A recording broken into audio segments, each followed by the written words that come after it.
This video is designed to teach you how to do a good job editing your writing, which is actually the final step you're going to take before you submit it. We've already talked a lot about revision of your writing, and that's when you read through your essay, you check for organization, you make sure that you've included the proper ideas, that you've been properly convincing, and that sort of thing. When you revise, a lot of times you'll shift around paragraphs and rewrite sentences and go back and include extra information and that sort of thing. So you don't want to do the editing step until after you've done the revision. And here's what you're going to do when you edit. First of all, you're just going to read through like a grammar teacher and check all the spelling. It's fine to use the spell check feature on Word, but it can also lead to some really hilarious mistakes. And I know from having read a whole lot of student essays.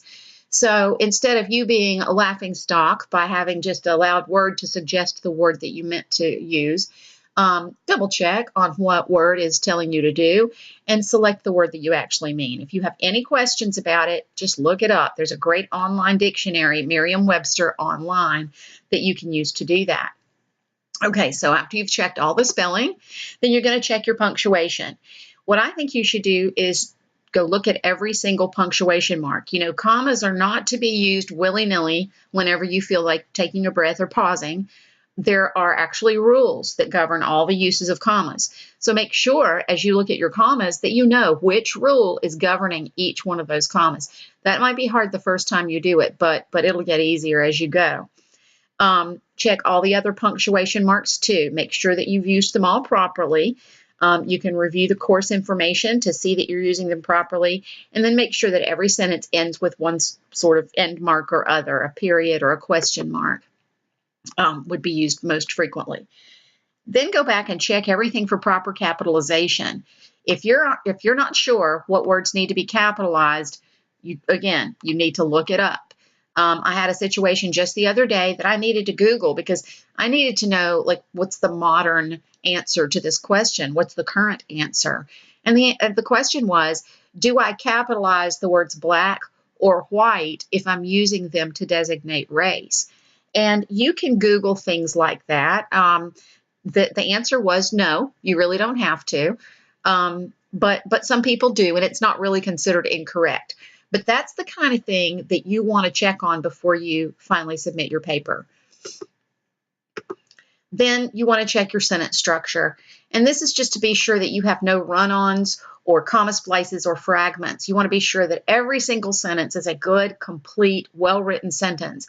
And then you want to make sure as you read them in the paragraphs that they all make sense and that they flow smoothly. And keep in mind that your aim is to communicate.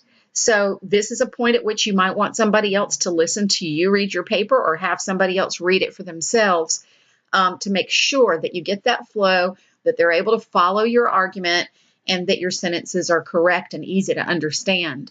You should, by the way, have mostly simple and complex sentences. Compound sentences, you'll have some, but just not as many as the others. Then you're going to check your word usage. Make sure that you've chosen the simplest, plainest words possible to convey your meaning accurately. Accurate conveyance of meaning is what we're after. So if you choose a big fancy word just because it sounds big and fancy in place of a small, easy to understand word, you're sort of defeating your own purpose. I encourage students to avoid the thesaurus. A better way to increase your vocabulary is to study word roots and then just be a really voracious reader. You'll pick up all the vocabulary you need to know. The problem with using the thesaurus is that amateurs frequently misuse it, and they choose words with shades of meaning that they absolutely do not intend. So make sure you've chosen the correct words. And then finally, check your formatting. I always like to tell students, get the easy stuff right.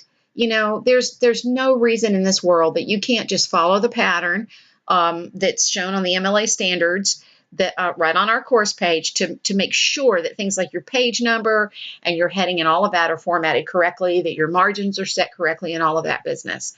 Get the easy stuff right.